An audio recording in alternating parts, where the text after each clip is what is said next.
What's the depressing truth you've made peace with? Just because you think someone is the one, doesn't mean they think you are. No matter how hard you love someone, they can fall out of love with you, and there's nothing you can do to fix it. Took me a lot of self-destruction and pain to realize it. Sometimes it just doesn't work out. I hear this. I always fall harder for my partner than they do for me. I know people are fully allowed to change their feelings over time, but it still feels like a brutal betrayal every time. This person you care about and have invested so much time and effort into being with can suddenly have a change of heart and just leave. To compound matters, they deal with their trauma or issues around leaving before they do it, so usually when they go they seem fine, and you are the person left holding the check emotionally. My childhood is gone, and I have no good memory from that phase of my life. I will always have the big sad following me. I can push it down for a bit, but it will come back eventually. I just need to remember to breathe and remember I can get past it. You can do everything perfectly and still fail completely.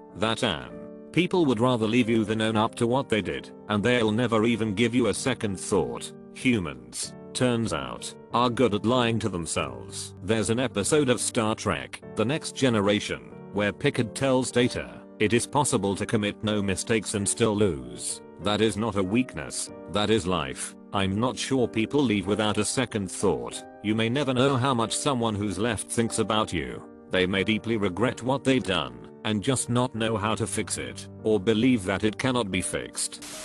There will be no cure for my spinal cord injury in my lifetime. It was initially very depressing to realize, but almost 3 years in I'm kind of okay with it. They should cure other stuff like ALS first, and if it has to be C-related, cure the nerve pain, or the bowel/bladder stuff. The not walking is very low on my list of priorities personally. I'm aware of ongoing research, but have no faith in any of it. We'd have to either revolutionize neurology or be very lucky. It's been 34 years since my accident. Completely dislocated my spine from T12 to L2. I have severe phantom pain in both my legs that's worse than anything else I've ever experienced, and I was no stranger to pain before the accident. About 15 years ago I started passing kidney stones almost constantly. Even that isn't as bad as the phantom pain. The first 2 years were the hardest, but the rest really messed with me until I give up hope. Hope kept me in a state of perpetual depression and angst. Acceptance let me move on and live life on my terms. Good luck to you, my friend. One can still find joy in life, regardless of our situation.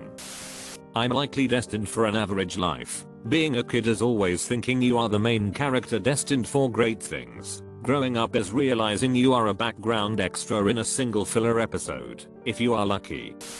The people that cause the most harm to the world will go unpunished, live happy and fulfilled lives, and die getting to do pretty much anything they ever wanted simply because they were either born into wealth or managed to acquire tons of it through nefarious means. I find it more comforting than depressing, but some people will see it as the opposite. I'm entirely fine with being in no relationship. It's been almost a decade since the last one and I just don't see it as the priority that others do. I'm entirely fine with just having friends and colleagues. Hell, I'm happy. I just wanna toss it out there because some people might find my reasoning to be helpful in deciding their life priorities. This is me. I tell people I have nothing against finding a man. I just simply don't care enough, so I'm not going to seek one out. I'm perfectly, absolutely, happy on my own. If a relationship happened naturally somehow I would not fight it, but since I don't do anything, introvert here lol. I like my apartment. That's unlikely to happen. I feel the same way about kids. If I did somehow find a man that wants kids I would not be opposed to having a child or two. But, I don't really feel strongly either way. Honestly, I fully expect never to marry, and I'm perfectly okay with that. We are all loved conditionally, 100%. Some people can love their kids through a lot of garbage, but everyone has limits. People with chronic illness have it particularly rough. I'm lucky to have some support in my life, but it was a huge wake-up call for how disposable we all are. My grandpa just wanted to get to know me and the man I was becoming during his last year of life, which I was too young and too selfish to realize. Yeah, this hits home. I spent 90% of my childhood with my grandparents, I was at their house almost every day when I got into my teens and obviously found friends, discovered women, all that stuff, and then I just stopped seeing them. They're both gone now, and they died with the memories of me as a child. Although they seen me sometimes while I was older, they didn't know me because I didn't give them the chance. You can fall out of love. Yeah, I agree with this. As one of my favorite singers said, they never told us love could die before we do. That's quite cliche, but still a strong sentence in my opinion.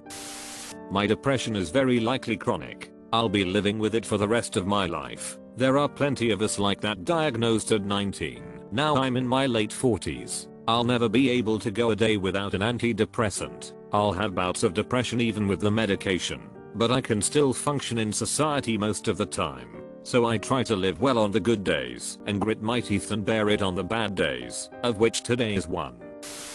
No matter how much you care or fight it, friends will stop talking to you. I put in an incredible amount of work to organize meetups for a former best friend who had clearly got tired of me, and it finally took me getting ghosted by them to realize how much time I'd wasted on someone who didn't want it anymore. It was a good lesson to learn, but damn do I miss them sometimes.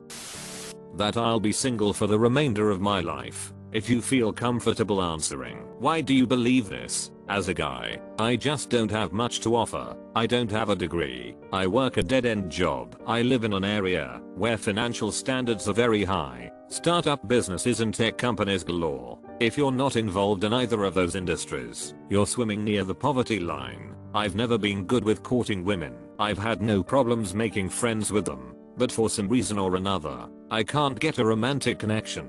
I chalked it up to bad luck at first, but I'm beginning to realize that there's something I'm contributing that I just can't see. I'm not an ugly person. I've been told I'm handsome. Perhaps I just don't have game. My mental health has declined for the past 5 years, and like the rest of Redditors, depression and suicidal ideation has made its rounds. Self-image had dissolved to self-loathing. I can't imagine someone wanting to date a person like me. The majority of the human race are narrow, deluded, arbitrary believers in fantasies, willfully ignorant about everything not immediately useful to them, violent, destructive, warlike, tribal as hell, and willing under the right motivation or excuse to commit any imaginable atrocity or horror on others, even their own neighbors. Humans are brutal apes with a thin veneer of civilization barely holding them back from constant genocide and cruelty. I didn't want to believe this, and I have fought this conclusion for all of my 62 years. But I'm rational. It cannot be denied. It must be accepted. Whatever glory humans achieve, they can never truly be trusted. I cannot dismiss this any longer.